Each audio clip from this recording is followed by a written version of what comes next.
Pojok Ustadz Usman. Insya Allah Ustadz ya. Ya. Beliau dari MBC Tercira, salah satu pengurus. Hari ini kita sama-sama mungkin bisa saling mendengarkan ya. Masing-masing saya kasih waktu 5 menit barangkali. Nanti ada tanggapan dari masing-masing audien, Pak ya. Begitu. Maka saya bebas saja. Siapa yang mau mulai yang pertama?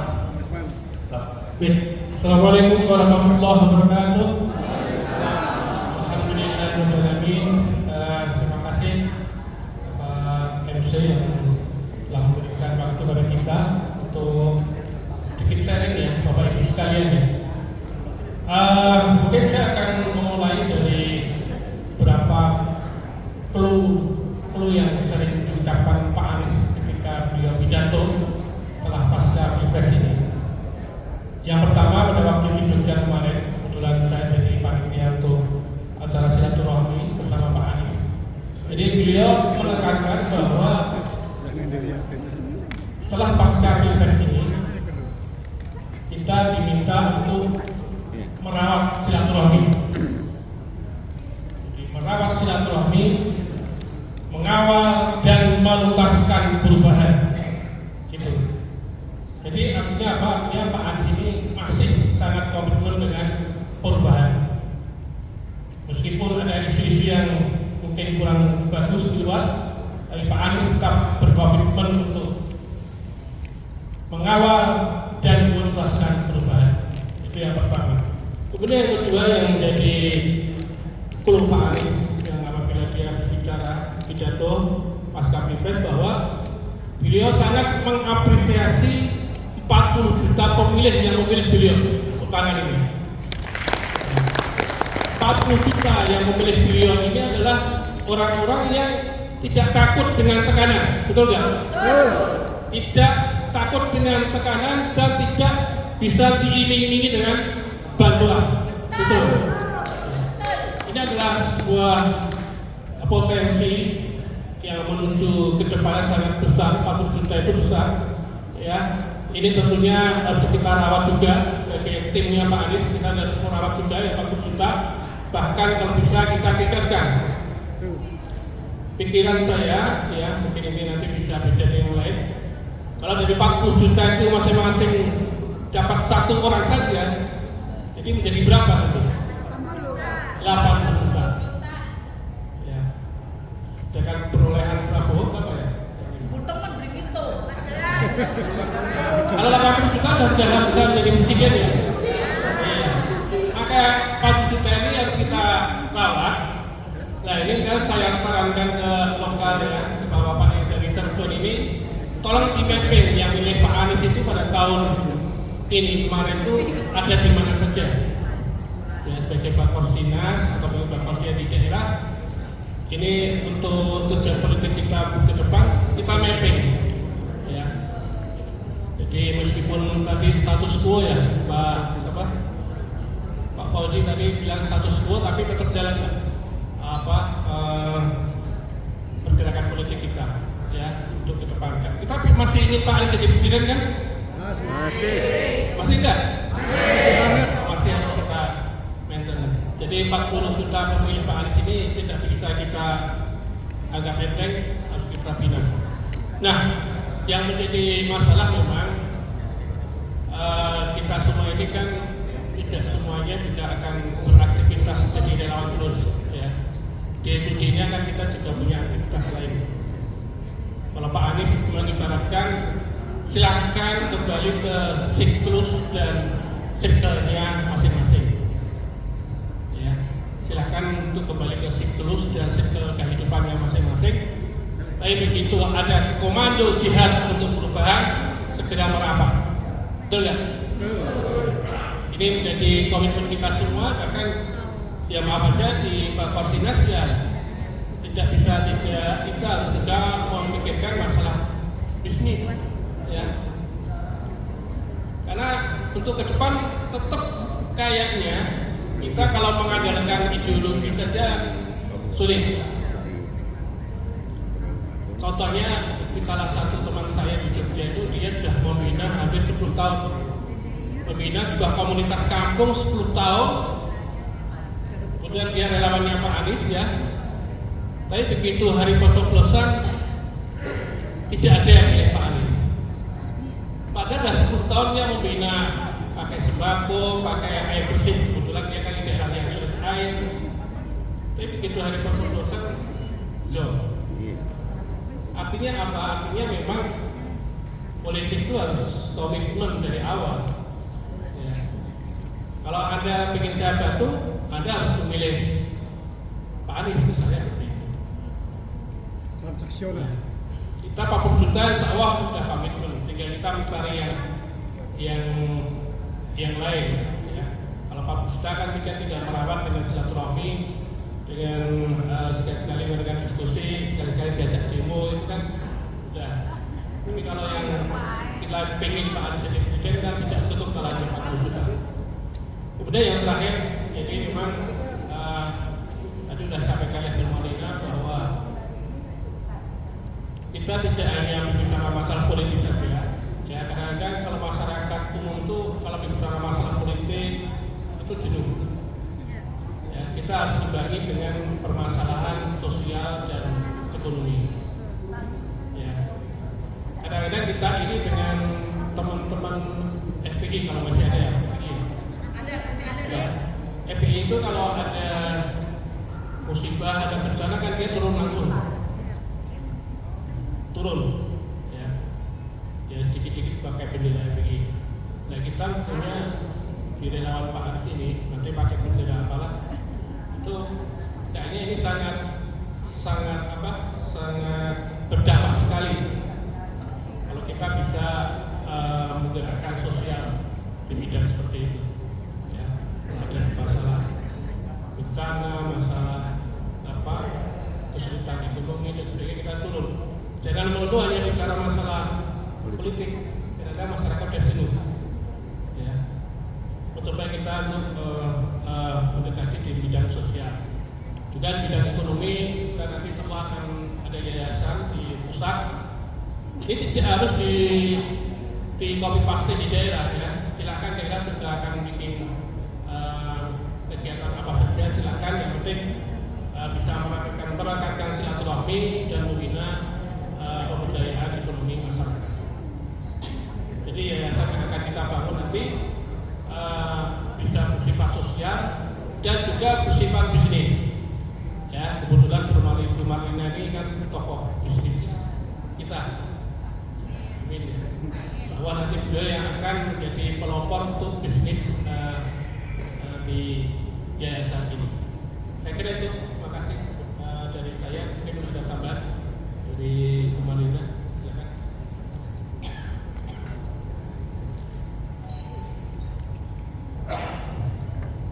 Terima kasih. Assalamualaikum warahmatullahi wabarakatuh. Alhamdulillah wa syukurillah wa ni'matillah la haula wa la quwwata illa billah. Asyhadu an la ilaha illallah wa asyhadu anna Muhammadar Rasulullah. Allahumma shalli ala sayyidina Muhammadin wa ala alihi wa sahbihi wa sallam. Yang kami hormati, terima kasih membawa acara, berikan kesempatan pada Ketua ABC Cira dan Bapak-Bapak Ibu hadirin undangan yang berbahagia. Sebelum lanjut berbicara, saya perkenalkan dulu, saya Hanafi dari Indramayu, Ketua ABC Center Indramayu. Saya sebenarnya dari dulu pengen ngobrol, pengen memberikan unak-unak selama saya menjabat ABC dan selama dalam pelaksanaan pemilihan presiden. Kebetulan ada kesempatan saya ingin menyampaikan kepada Bapak Ibu. Dulu saat Pak Anies mencalonkan, wow-nya luar biasa. Kayak 75% ini, kan? Tidak ada calon lain yang berani muncul.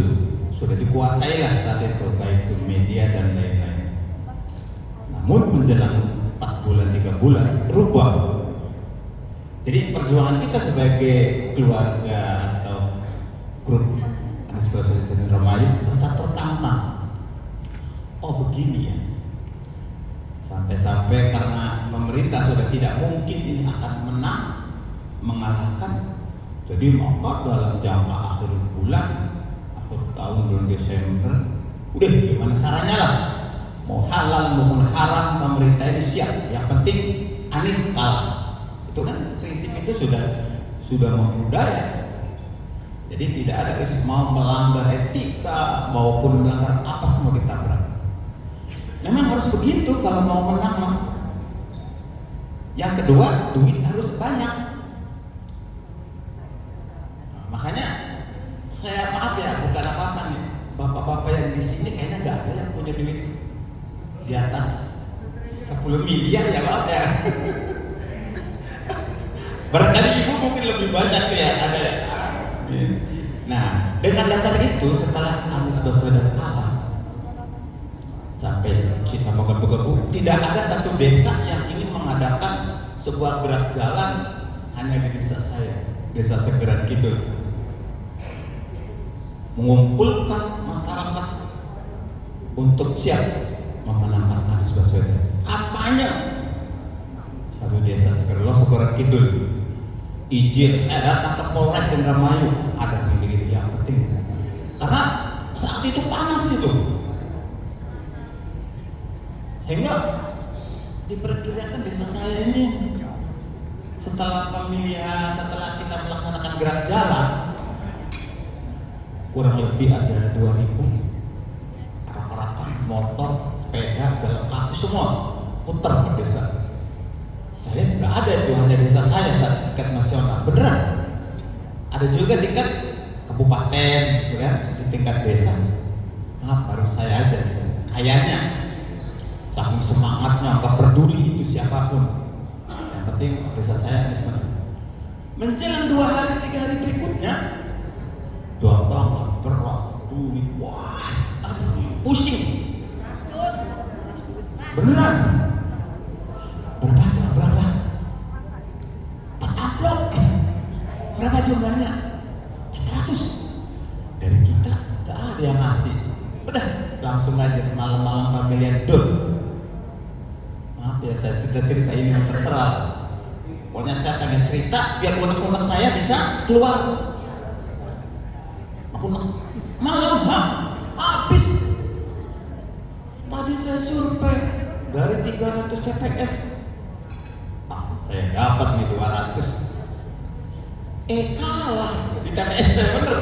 Memang selisih 16 suara dari nomor 2. Ya kalau nomor 3 ya jauh lah dari kita, memang kita lebih unggul cuma selisih itu. Nah, cerita-cerita begitu ada pengumuman di MK kalah, maka udahlah kita tutup semua. Saya juga merasa ikhlas, merasa legowo. Karena apa? Semuanya Allah itu sudah menentukan. Kalau kita masih tidak ikhlas, nanti hati kita termakan, timbullah kolesterol, timbullah darah tinggi dan lain-lain. Kita ikhlaskan saja. Tapi dalam ikhlas dalam artian yang positif, jangan ikhlas sudah bubar. Saya pengen masih tetap walaupun kita masih sedikit bubar lah. Apalagi tadi sudah dibubarkan pada tanggal 30. Ya, secara pribadi saya juga tidak ikhlas, sehingga saya punya prinsip supaya jangan hilang. Saya merencanakan di Indramayu ingin membentuk koperasi. Nah, kita kalau koperasi itu tidak berpolitik, bagaimana caranya agar kita ini apa yang tadi saya bicarakan tadi, nggak ada yang punya duit di 10 miliar yang ada di sini nih mungkin. Ya, tapi ya punya. Mungkin ada salah satu teman nih, kita hidupnya 30 miliar ya ampura, itu masih sekedar guyon ya. Nah, kita membentuk koperasi. Kemarin saya datang ke koperasi Kabupaten Indramayu. Kita membentuk koperasi ada 5 macam. Kita ambil yang koperasi konsumen. Di dalam koperasi konsumen itu apa keinginan anggota? Mau simpan pinjam, mau apa, kita masuk ke pertanian, pengennya saya jangan bubar, kita bentuk koperasi.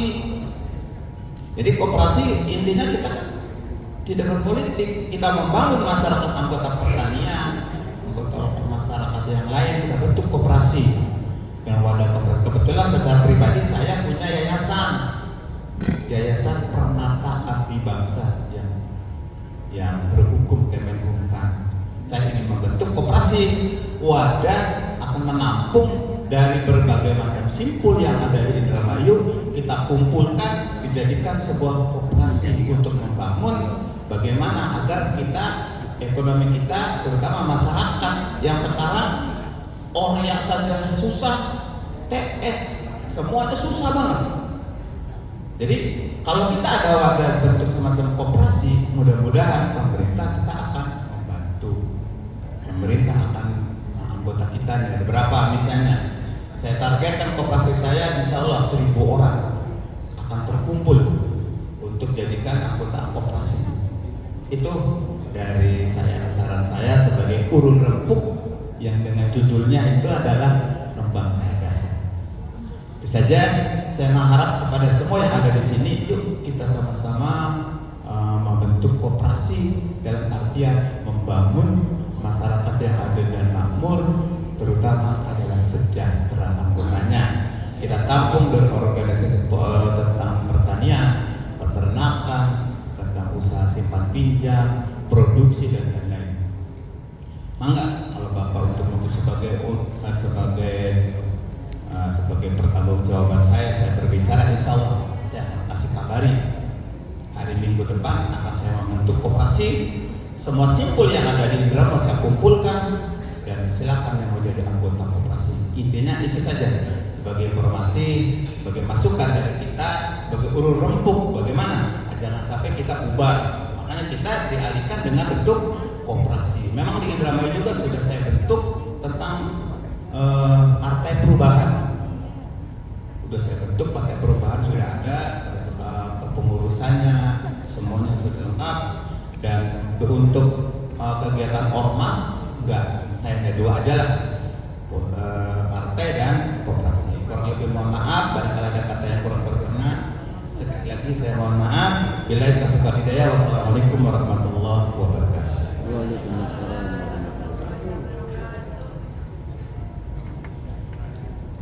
Assalamualaikum warahmatullahi wabarakatuh. Alhamdulillah wassalatu wassalamu ala Rasulillah wa ala alihi wa sahbihi wa mawalah wa la hawla wa la quwwata illa billah. Para bapak hadirin yang mudah-mudahan hari ini dimuliakan Allah. Pada kesempatan yang berbahagia ini, mari kita sama-sama memanjatkan puji syukur kepada Allah Subhanahu wa Ta'ala yang alhamdulillah atas izin dan ridhonya kita masih diberikan beberapa kenikmatan, terutama nikmat iman, nikmat Islam dan nikmat sehat. Kita bermohon semoga kita yang hadir dalam majelis silaturahim termasuk orang-orang yang syukur nikmat. Amin ya rabbal alamin. Salawat dan salam bagi Allah selalu tercurah pada junjungan kita Nabi besar Muhammad sallallahu alaihi wasallam, dalam keluarga, sahabat dan pengikutnya fajrawah. Kita semua termasuk pengikut yang setia hingga akhir zaman dan mendapatkan syafaat yaumil qiyamah. Amin ya rabbal alamin. Para saudara sekalian, wabil khusus yang sangat hormati dari Forkom Pak Korsinas berkata yang berkenan hadir di tengah-tengah kegiatan halal bihalal Abesata, yang mudah-mudahan kegiatan semacam ini akan bisa ditiru walaupun telat, ya momennya apalah gitu. Sehingga dari masing-masing simpul bisa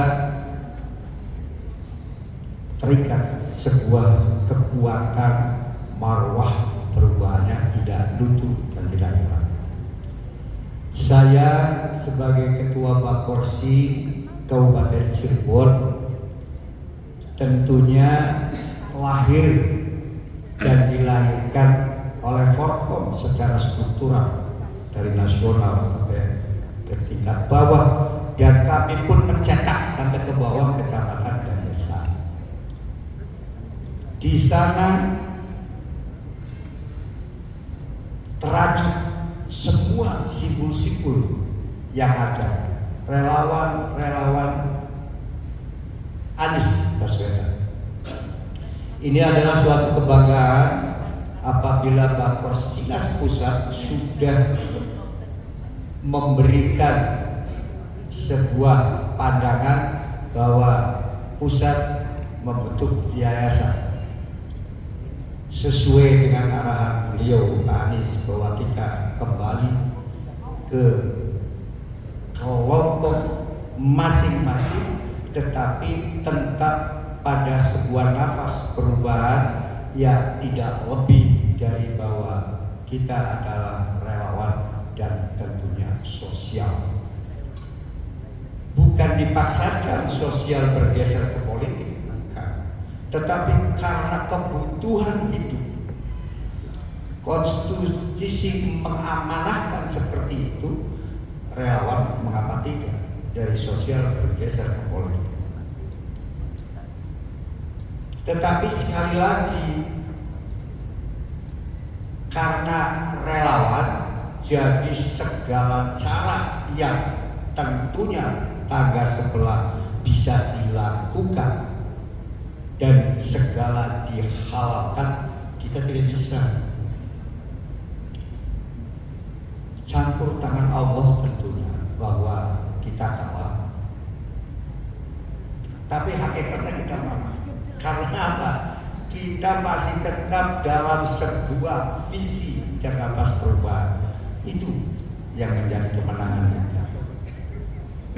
Jadi kembali, kita karena lahir dan dilahirkan Forkom membentuk yayasan, kita pun di bawah.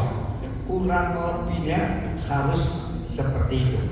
Jadi yayasan tidak menutup usaha ekonomi, tidak. Sebab yayasan ada unit-unit kerja, sosialnya ada, pendidikan ada, dan sampai usaha ekonomi juga bisa.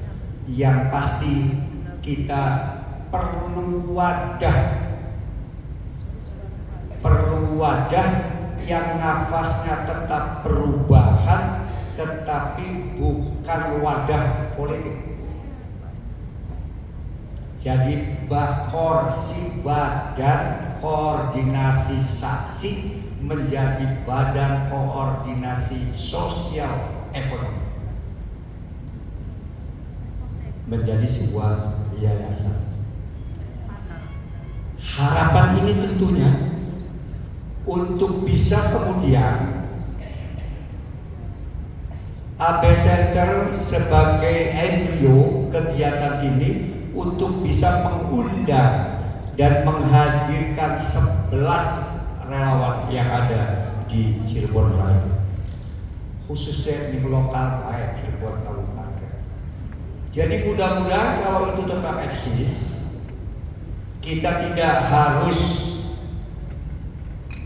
terlalu jauh terlena terpuruk, sebab pilkada akan mengundang kita. Amin ya robbal alamin. Asal eksis. Tapi kalau demisioner wis maka tutup buku, wah harus mulakan. Tapi lamunan Bakorsi menjadi Badan Koordinasi Ekonomi Sosial dan seterusnya, akan insya Allah akan terlirik dan akan diundang karena kerja kita kemarin. Barangkali itu,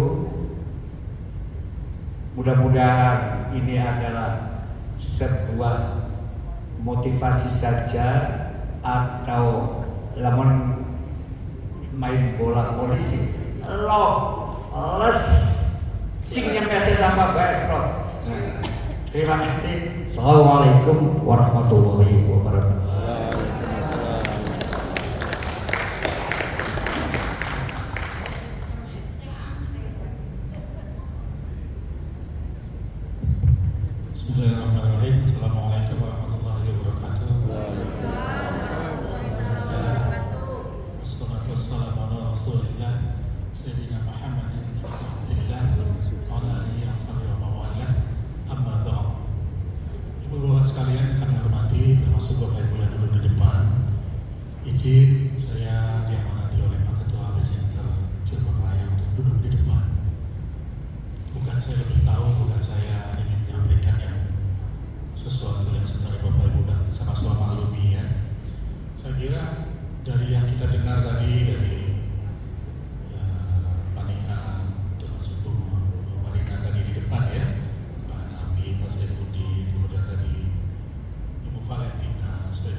belum sampai kepada bagaimana kita merumuskan atau membentuk wadah gitu ya. Jadi kalau menurut saya pribadi, wadahnya seperti apa itu idealis sekali gitu ya. Jadi itu sebuah cita-cita. Tapi pesan yang ingin disampaikan kalau saya dengar, saya cermati dari Bakorsinas maupun oleh Forkomnas itu adalah bagaimana kita merawat semangat perubahan, bagaimana kita semangat memelihara, merawat semangat perubahan. Karena pesan Pak Anies pun sejauh ini belum sampai pada tahapan final mau bikin apa setelah ini ya. Tentu saja tadi Pak Nia mengadakan sudah membentuk yayasan, Pak Hanafi juga bagus sekali sudah bikin koperasi ya. Demikian juga Pak Saifuddin akan mengkonversi Bakorsi menjadi Badan Koordinasi Sosial Ekonomi. Itu cita-cita, namun menurut saya hendaknya kita memiliki roadmap, memiliki lompatan-lompatan cita-cita yang sudah dicapai dalam 1-3 bulan mendatang, dalam 6 bulan mendatang, dalam 1 tahun ke depan, dalam 3 tahun, 5 tahun ke depan ketika kita dihadapkan pada Pilpres dan Pileg yang akan datang. Jadi yang dibutuhkan oleh kita adalah gagasan sistematisnya. Jadi kita tidak cukup untuk meramu, mengkonsolidasikan semangat, tapi semangat itu harus dikemas, harus dibentuk menjadi pakaian jadi. Kita tidak hendak membeli bahan baju saja. Setelah bahan kita bisa beli, kita bingung mau dibikin dress, mau bikin kemeja, mau bikin celana.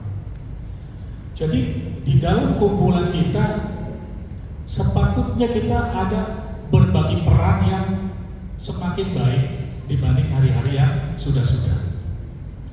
Seperti katanya Bu Marina ya, kami ini kan tataran operasional yang bersentuhan langsung dengan akar rumput. Sehingga chemistry-nya, suasana kebatinannya adalah bagaimana kita menghadapi ibu-ibu fakir miskin di gang-gang sempit, di jalanan. Kita bagi-bagi pasar murah. Betapa kami merasakan mereka sangat menyambut baik terhadap kegiatan pasar murah itu. Termasuk saya di wilayah di Dharma Tangkil ya. Saya dengan Bu Vale, Pak Fauji, teman-teman Abayado dan seterusnya. Tapi kenapa hasilnya berbeda? Di Adi Dharma dipegang oleh paslon 2. Padahal banyak sekali kader-kader kita sebar di Adi Dharma, Gunung Jati ya, semacam Gunung Jati. Demikian juga di tempat lain. Jadi kita tidak cukup berpikir secara mikro, secara spirit, emosional, semangat. Kita harus punya seseorang atau beberapa orang yang mampu berpikir konseptual, strategik, bukan hanya operasional. Sama seperti kita hargai upaya yang dilakukan oleh panitia halal ini. Meskipun waktunya cuma seminggu lebih dari pembubaran tim Anies 30 April, menurut saya ini sebuah rancangan upaya menyuguhkan rancangan kerja yang cukup baik, cukup tertib di gedung ini yang cukup besar. Karena tahun lalu kami menyelenggarakannya di hotel juga, namun ini lebih baik suasananya ya. Menurut saya lebih representatif ya, lebih representatif dan lebih saya terlibat di dalamnya, lebih membanggakan sebagai seorang mengorganize kegiatan seperti ini. Jadi secara mikro kita mari bermuhasabah, introspeksi, bercermin pada diri sendiri yang bekerja di tataran operasional. Sudahkah kita mengekspresikan semangat perubahan itu dalam wujud persatuan, kekompakan, soliditas antara kita? Menurut saya begitu ya. Jadi prioritasnya adalah bagaimana AB Center, bagaimana payung, bagaimana Jarnas, bagaimana Ratu Sabah membuat semacam langkah konsolidasi, membuat semacam tim kecil. Tim kecil, katakan ketua-ketuanya membuat tim kecil, tim perumus. Apakah kita mau mirroring atau mencontoh di pusat yang diawali dengan yayasan, nanti yayasannya membentuk unit bisnis, apakah operasi, apakah CV, apakah firma? Karena tidak semua badan hukum. Badan hukum itu kan cuma PT, yayasan, koperasi. Kita bisa CV. Dan untuk apa? untuk apa skop kegiatannya? Berarti harus ada pemikir di dalamnya. Kalau kita bikin yayasan, apa spiritnya, bidang usahanya apa, pendanaannya bagaimana, fundraisingnya seperti apa? Apakah kita merencanakan pendanaan komersial melalui bank dan seterusnya? Dan secara makro ya, bahwa bercermin dari keputusan MK kemarin ya, yang tadi saya bilang, kok di wilayah saya Anies cuma dapat 30-an%, 30% ya, mungkin kira-kira sama lah dengan nasional 58%, 02 ya, 01 30-an%, dan selebihnya 17%. Lepas dari itu berarti ada sesuatu yang harus kita perjuangkan di luar dari spirit capres, gitu ya. Karena kan pengelolaan negara ini, tata kelola negara kan bukan oleh pimpinan negara atau pimpinan daerah ya. Nah, sebentar lagi kita ada pilkada, ada pilihan kepala daerah dengan pilihan legislatif daerah, betul? Legislatif nggak ada ya, pileg ya, pilkada ya. Jadi sistem ini harus menyerap dalam hati sanubari kita bahwa kita harus tahu kuasa parlemen gitu. Coba, undang-undang pemilu tidak ada satu pasal pun yang bercerita tentang bagaimana menangani perselisihan hasil pilpres. Sehingga ketua MK wajar mengatakan ketika itu, maaf kalau saya salah tolong dikoreksi ya, tidak ada bukti bansos itu mempengaruhi pilihan pemilih ya kan? Jadi hitung-hitungan kuantitatif, ekonometrik tidak bisa dijadikan alasan kausalitas, hubungan sebab akibat. Kenapa paslon 1 kalah? Karena akibat bansos. Tidak ada. Kita tidak bisa menyalahkan ketua MK. Karena apa? Karena regulatornya, undang-undangnya tidak menyatakan demikian. Jadi umpamanya begini ya, kita saat ini sedang musim kawin kucing. Kucing saya beranak 5. Pada saat bersamaan kambing saya juga beranak. Lalu apakah kita bisa menyimpulkan kambing saya beranak banyak akibat kucing juga beranak? Kan tidak bisa logika seperti itu. Sama halnya dengan logika apakah bansos mempengaruhi pilihan pemilih atau tidak. Artinya ibu bapak sekalian, kita harus mencetak kader-kader yang bisa menduduki legislatif.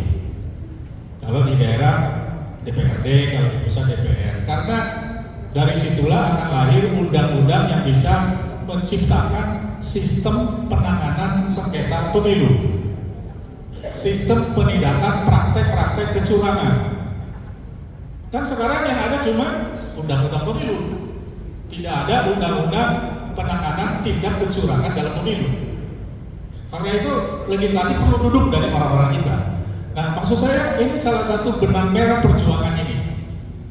Jadi perjuangan tidak akan pernah berakhir. Itu poin-poinnya kita petakan begitu ya. Nah, jadi apapun semangat kita harus diiringi dengan upaya konkret bagaimana merumuskan gagasan ini menjadi sebuah produk nyata yang bisa diterima secara ketatanegaraan ya.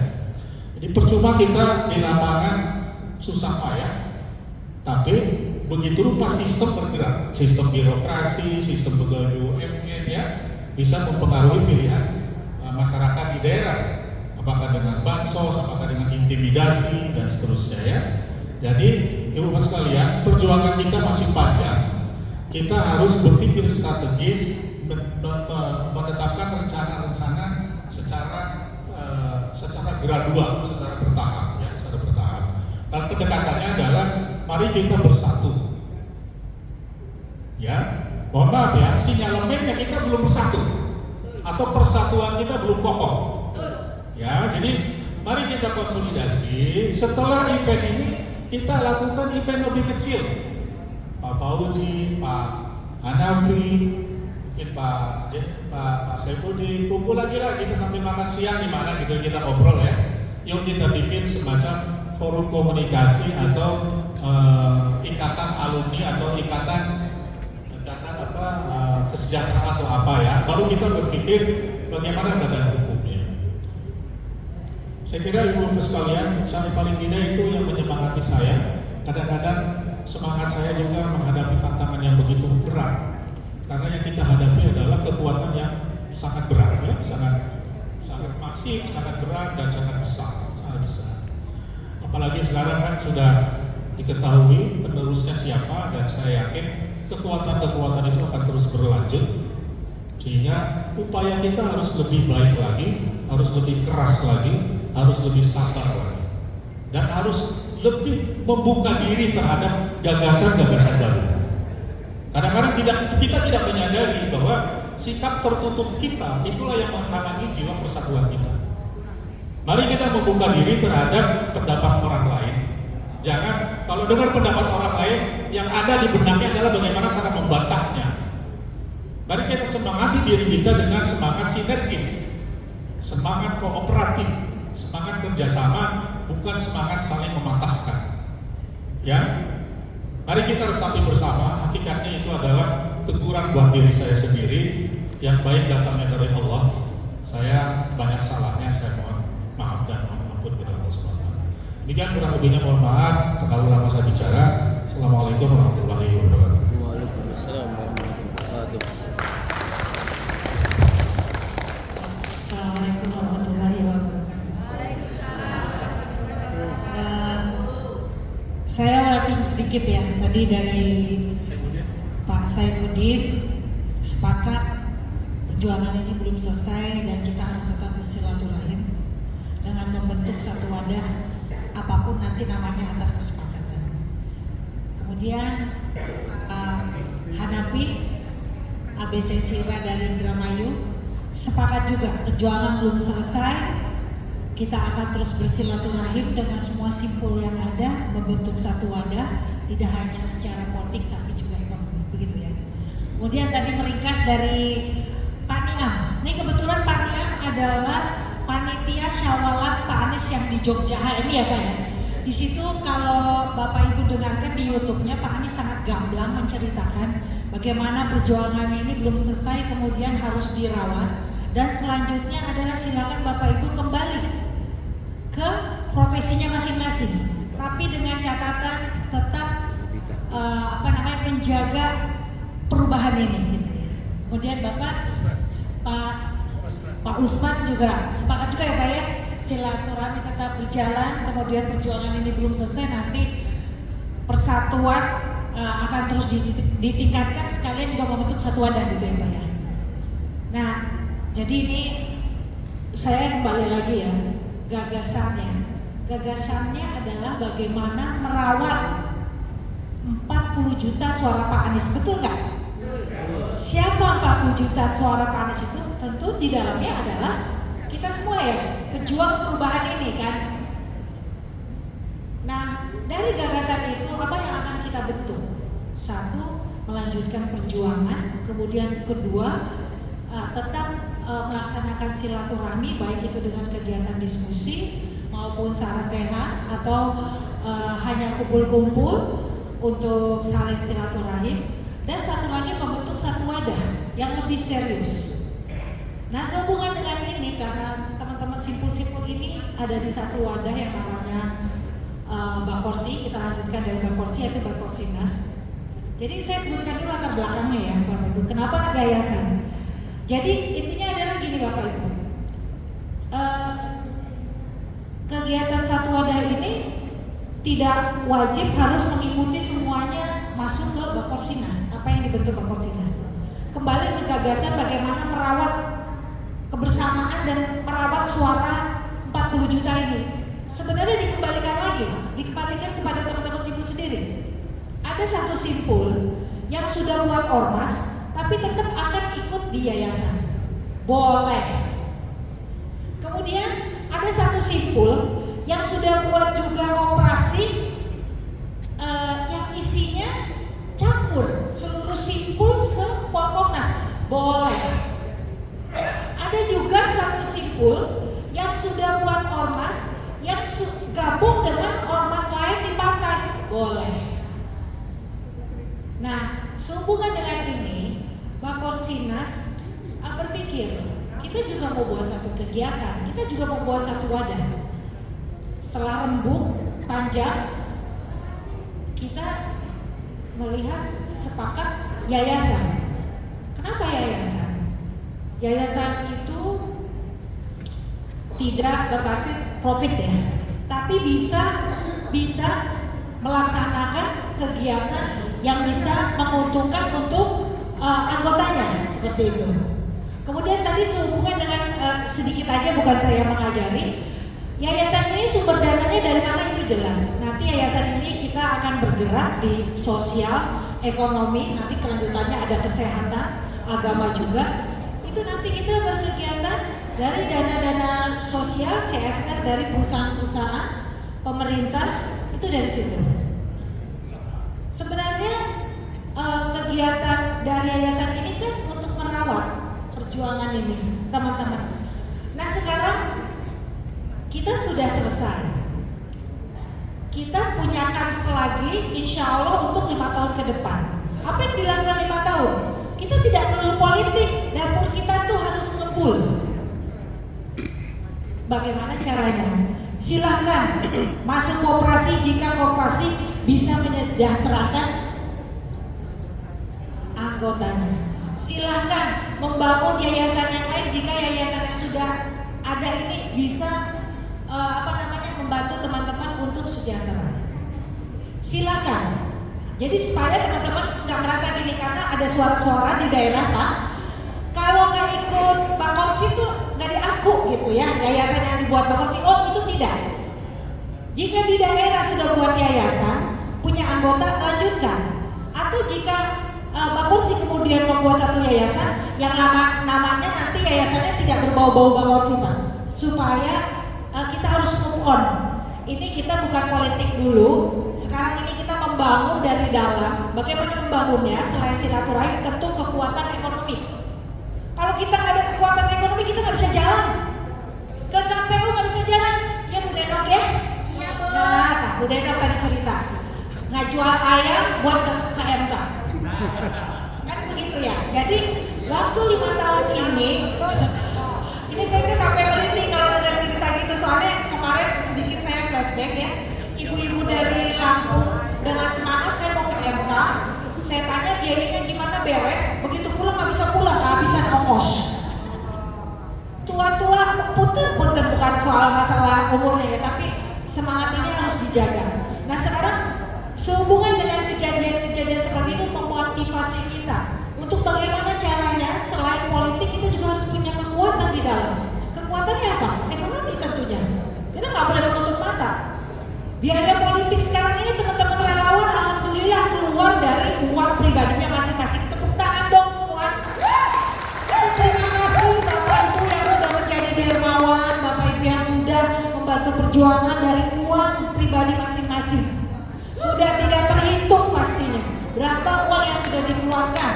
Sudah tidak terhitung pastinya di dapur gak kebul karena pergi terus ke tempat-tempat untuk ya kan menemui Pak Anies misalnya begitu ya. Jadi sekarang kita berpikir dalam jangka waktu yang 5 tahun ke depan ini bagaimana kita menguatkan dari dalam. Silaturahminya dapat, ekonominya dapat. Kita berdayakan, bukan kita minta uang. Jadi jangan harap ya dalam membuat yayasan Bapak Ibu akan mendapatkan uang begitu saja. Bukan Pak, takutnya ini salah kaprah lagi. Salah kaprah, wah ikut yayasan pas nggak dapat duit keluar aja dari yayasan.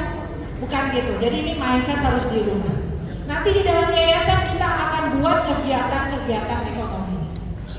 Nanti akan lebih dikembangkan Pak, karena di dalam yayasan itu kita bisa membuat PT, kita bisa melakukan usaha. Dan saya sudah ngobrol juga dengan teman-teman, ada beberapa nanti role model yang bisa kita terapkan di daerah Pak, sehubungan dengan pembentukan yayasan ini. Tentunya semuanya bertujuan untuk tetap menjaga silaturahim, menguatkan yang 40 juta, bahkan harus nambah Pak, yang kemarin kena bansos supaya dapat hidayah kembali lagi gitu ya. Ya, gitu ya Bu Denok ya. Ini soalnya saya terinspirasi dari kisahnya Bu Denok. Jadi seperti itu Bapak Ibu. Jadi intinya adalah satu yang jelas, Bakorsinas akan yayasan, dan silahkan Bapak Ibu atas nama pribadi memberikan KTP-nya untuk ikut masuk ke dalam. Jadi ini bukan soal simpul lagi kalau membentuk yayasan. Dan silahkan pula jika di simpul-simpul lokal membuat suatu wadah atau kegiatan baik itu yang berbasis politik maupun ekonomi untuk berbuat sendiri atas nama sendiri dan namanya berbeda. Tidak masalah. Tetap menjadi anggota Forkom dan Bakorsinas, kita tetap satu itu. Jadi ini ya, apa namanya, ada sedikit pencerahan supaya mindsetnya itu nggak hanya kecil saja. Saya harus mengikuti Bakorsi begini, kalau tidak ya. Kita buka semuanya, Pak. Saya tahu seluruh Bapak Ibu di forum ini latar belakangnya luar biasa dan juga pasti paham bagaimana harus. Jadi tidak untuk merasa lebih bisa atau lebih pintar, bukan. Jadi hanya membuka mindset, Bapak Ibu silakan. Yang jelas yayasan ini kita sedang proses ya Bapak Ibu, Yayasan Bakorsinas yang namanya nanti diumumkan. Nah nanti proses dari yayasan ini bisa juga di setiap daerah nih, bisa di setiap daerah nanti buat yayasan yang sama ya gitu ya. Jadi ada perwakilan di daerah dan segala macam. Nanti akan ada kegiatan-kegiatan yang dirundingkan Pak. Jadi misalnya di Cirebon ini mau ikut yayasan dari Bakorsinas nih. Nanti buat saja nanti kan di daerah. Nah itu.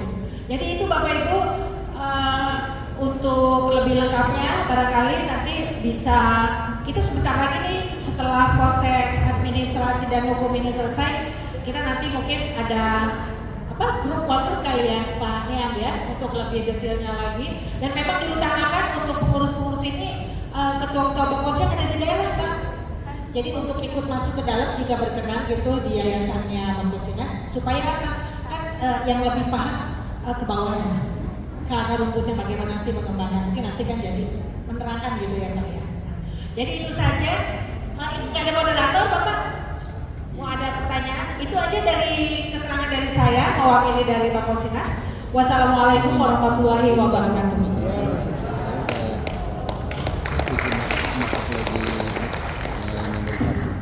Cek. Waalaikumsalam warahmatullahi wabarakatuh. Terima kasih untuk seluruh panelis kita yang sudah hadir di depan. Tepuk tangan dulu dong, semangatnya luar biasa. Baik Bapak Ibu sekalian, kita sudah mendengarkan 5 panelis kita di depan.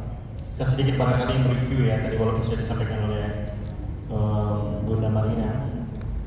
Pak Niam tadi menyampaikan berkaitan dengan bahwa tugas kita adalah mengawas atau merawat ya dan menuntaskan tugas perubahan kita.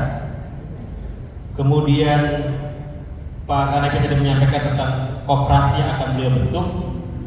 Pak Haji Saifuddin juga sama ya, tidak boleh bubar gitu kan. Apa yang selama ini ada pada kita semua tidak boleh bubar. Artinya perlu wadah. Nah, seperti apa wadahnya memang ini yang kita bicarakan. Dan tentu juga menarik untuk kita renungkan apa yang sudah disampaikan Pak Usman, bahwa kita sebenarnya juga butuh langkah-langkah strategik roadmap kita apa ke depan, itu juga barangkali perlu. Sehingga apa yang mau kita capai juga kita tahu, dan sampai di titik mana juga barangkali kita tahu gitu, Bunda Tergoy. Nah sehingga apa yang kita lakukan nanti mudah-mudahan bukan sesuatu yang sia-sia.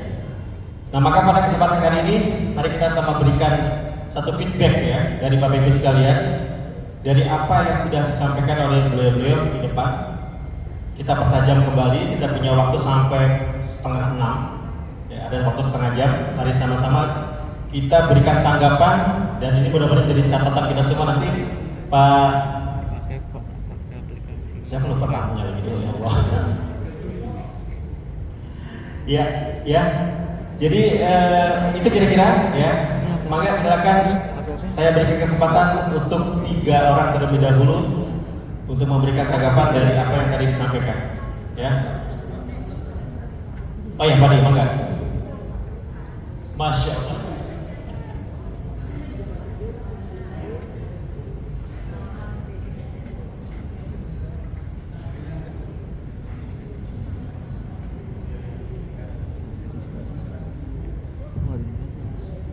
Bismillahirrahmanirrahim. Assalamualaikum warahmatullahi wabarakatuh. Nggak mati. Itu nih Sebelumnya dari ucapkan HP yang satu. atas kesempatan Baterai. yang diberikan oleh pembawa acara. Ada.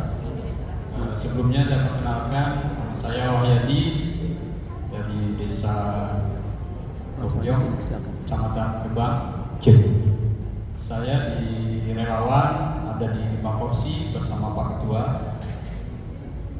Saya mencoba untuk ikut rembuk atau urung rembuk gagasan kaitannya dengan pasca Pilpres ini. Yang saya soroti kaitannya, pertama kita harus move on, dan yang perlu kita garis bawahi lagi, apakah masih ada peluang sebelum Oktober itu secara hukum dan secara aturan, masihkah ada peluang? Itu biar kita semua para relawan itu sudah jelas, sudah ada kepastian. Oh ya udah, kita bisa move on. Itu yang pertama. Kemudian juga saya menyoroti selama pasca sebelum Pilpres itu, saya dari awal sudah menyoroti kaitannya dengan munculnya kayak diampun di musim hujan, relawan itu bermunculan dan kayaknya ada pembiaran, tidak ada pengkoordinasian, dan pada akhirnya pada waktu mepet dibentuk Bakorsi, dibentuk Sekber dan lain sebagainya. Itu dari awal sudah saya amati. Kenapa sampai seperti itu tidak segera kita arahkan? Apakah di dalamnya itu emang sudah ada bibit-bibit pengkhianat atau orang-orang yang memang sengaja disusukan? Itu. Kemudian pasca Pilpres juga saya berharap gitu ya pada teman-teman relawan, terutama teman-teman yang di Jakarta, Bakorsinas ataupun Porkom yang di sana di atas di Jakarta, kita yang di daerah itu insya Allah siap untuk satu komando. Ya, tadi sudah disampaikan bahwa akan membentuk ormas. Saya lebih setuju. Jujur secara pribadi saya lebih setuju dengan dibentuknya ormas oleh para relawan Anies ini. Saya tidak setuju kalau Anies membuat partai. Kenapa? Karena membuat partai itu biayanya tidak ringan. Kalaupun Pak Anies itu jadi ketua partai, itu butuh dana. Bapak-bapak sekalian. Nah, dananya dari siapa? Pak Anies. Saya pikir nggak mungkin. Biayanya sangat besar. Pasti menggalang donatur atau kalau orang bilang oligarki. Itu jadi masalah lagi kan. Terus ada lagi wacana Pak Anies udah levelnya udah internasional, gak perlu maju lagi jadi gubernur Jakarta ya, bukan DKI. Ya. Kalau saya pribadi, ini gagasan saya atau ide saya pribadi, kalau saya lebih setuju dia maju lagi jadi gubernur, karena terawat secara politik dan secara elektabilitas. Walaupun dia itu selevel gubernur, tapi kalau dia gubernur Jakarta, itu beda dengan gubernur-gubernur lainnya di daerah. Kenapa? Kita belajar dari perjalanan dari Pak Prabowo. Prabowo itu kalah berapa kali, ya kan? Oke lah dia punya modal, bisa bikin partai dan lain sebagainya. Nah, kalau Pak Anies untuk mengeksistensi berada dalam titik puncak politik di Indonesia, tiada lain adalah sebagai menjabat gubernur. Kenapa nggak menteri? Kalau menteri tetap harus otonomi atau otoritas dia untuk mengimplementasikan gagasan-gagasan itu terhalang karena dia sebagai pembantu presiden. Gak bisa dia seperti gubernur. Itu poin yang saya ungkapkan atas gagasan pribadi saya. Nah, kemudian saya harapkan juga Bu, yang di Bakorsinas itu ya, kalau bisa polanya tadi ormas, karena kita selama di pergerakan ini kan hidup ke pusat. lebih baik. Jadi ormas atau organisasi masyarakat itu tetap dari pusat. Jadi kita yang di daerah itu yang menginduk gitu. Dan satu lagi yang saya tegaskan, kalau bisa Bu, kalau Bakos itu kan lahir dari Porkom. Kita ini di relawan Anies kan ada sekber, ada Korea dan lain sebagainya. Saya titip pesan ininya, titip pesan aja buat teman-teman yang di pusat, rangkullah mereka semua. Jadi satu kekuatan. Sebenarnya itu yang menurut saya itu bikin kita ini ya kalah juga. Itu karena apa? Mereka fokus dengan dirinya masing-masing. Padahal kita udah tahu lawan kita itu akan menjalankan kecurangan yang lebih masif, udah sering diucapkan. Tapi kenyataannya kita terlena karena ribut, Porkom lah, sekber lah, Korea dan lain sebagainya. Itu analisa saya, menurut saya. Bahkan saya tadi dengar sendiri dari Rudi yang bendaharanya Pak Anies, kebetulan asli orang ini Bu, orang Ciledug, orang tuanya. Saya ketemu tadi sama orang tuanya Bu. Jadi yang dibilang apa tadi, sumbangan, dipersulit, diprototin, kan banyak cara. Mohon maaf, saya di dunia kontraktor Bu.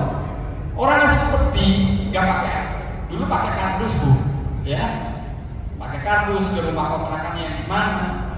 Sekarang model lagi Bu, kartu ATM, kasihkan sama oknum gitu kan. Nah begitu pun sama, ternyata Mas juga pakai satu lagi Pak. Jadi ini untuk apa? Untuk selama ini yang dianggap kalau kita ke rumah Pak Anies dipersulit dan lain sebagainya. Ternyata saya dengar sendiri, pakai kresek juga kasihnya.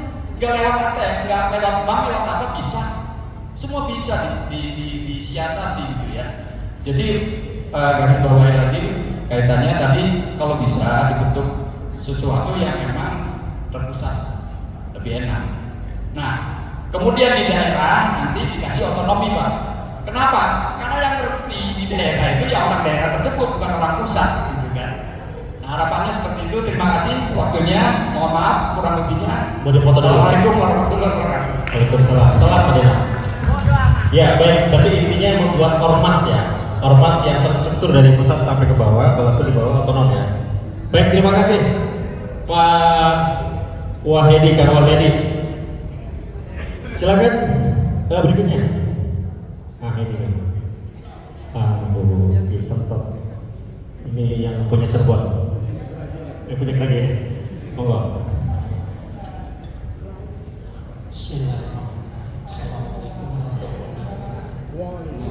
Waalaikumsalam warahmatullahi wabarakatuh. Apa pel-pel sampah yang nggak Agak dekat Kak, mic Samping juga kanan kiri. Pertama saya minta doanya doain sehat. Yang kedua saya mendoakan semuanya sehat. Karena itu dulu yang paling penting. Jadi kalau saya tadi sedikit ngobrol dengan Pak Ketua atau Kabupaten, kata ibunya ngedrop begitu pengumuman MK, jadi nggak sehat. Makanya nggak tertunggu. Apalagi Pak Ketua ABCN sama kali ngedrop, semuanya ngedrop. Alhamdulillah sekarang saya pun sedikit dipaksa.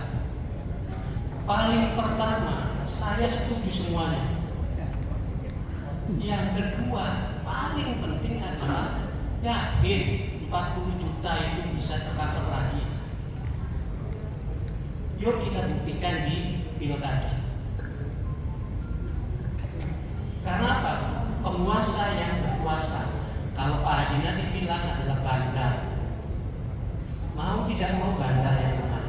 Benar? Aturan main segala macam masih di dunia, iya bandar ya. Paling penting adalah yang 40 ini benar-benar terinventarisir belum. Itu dulu mau dijadikan apa, inventarisir dulu. Misalkan, mohon maaf kalau kreativitas ini banyak kan kayaknya udah semua. Kalau dituntut kreativitas agak macet. aplikasi WhatsApp. Benar nggak?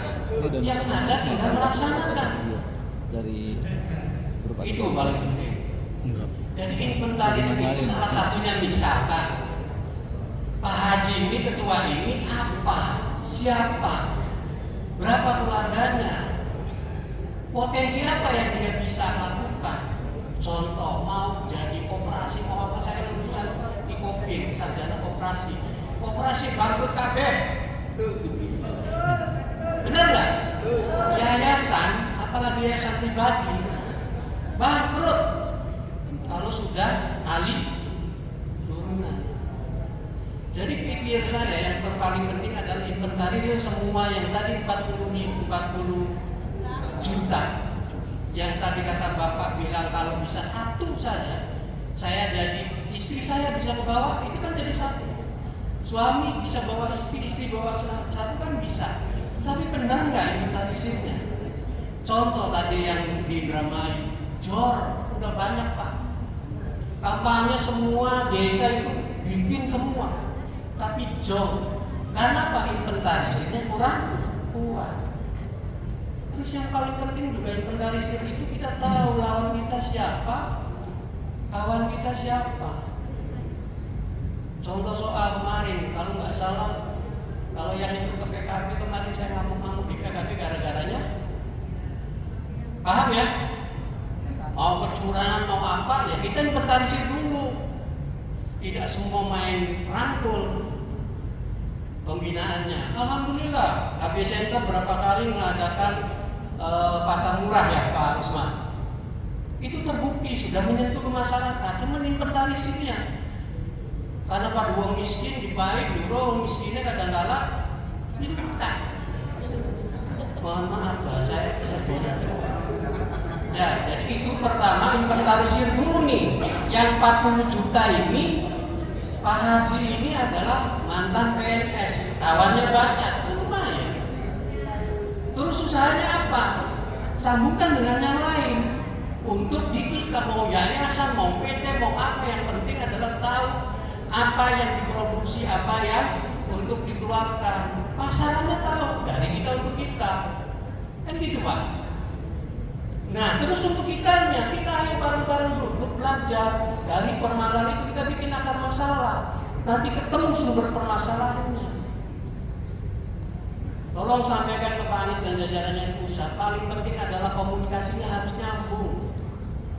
Kemarin banyak kan nggak nyambung, tadi banyak kan yang di salah satunya di lapangan makan Wahyadi, nggak nyambung gitu. Putus karena instruksinya tadi tidak terinventarisir, kesinggung sedikit pecah. Ya, itu ya. Jadi saya sih mohon pertama satu Bu. Pertama adalah inventarisir dulu yang kita masih satu perjuangan ini. Satu perjuangan untuk melakukan perubahan demi anak cucu kita. Kan begitu mikirnya. Wis kita sih membulah 5 tahun ngarep diweru umurnya. Tapi kalau sudah ada inventarisir anak cucunya siapa, kan jaringannya tetap. Dan kita buktikan di pilkada ke depan. E1 kalau bisa dua-duanya kota kabupaten dipegang oleh orang kita. Benar nggak? Yuk kita duduk bareng. Karena apa? Mau tidak mau bandar. Yang berkuasa. Di situ ada gula, di situ ada semut. Itu kan? Lamun sampai bisu bilangan peta, akan marah. Iya nggak? Alhamdulillah sekarang Ibu Valen ngumpulin pada Selawean. Kalau nggak salah awalnya di Exo. Tapi insya Allah lah mungkin Selawean paling beli seketehu. Bener nggak? Kaya nggak kita? Karena karena itu tadi kita inventarisir dulu, kita akan masalahnya tahu. Yuk kita bareng-bareng. Bismillah, pilkada E1 E2 dulu kita rebut. Ya. Terus lanjut kalau nggak salah sudah ada indikasi katanya gitu kan. Provinsi Cirebon kita rebut juga. Nah gitu ya. Jadi jangan teriak kenceng tahun-tahunnya. Tadi berapa? Saya ingat kalau nggak salah waktu itu sama Abah di Indramayu ya, dari Indramayu bareng berangkat tanah. Jangan Pak. Nah itu karena inventarisirnya kurang pas barangkali. Itu saja.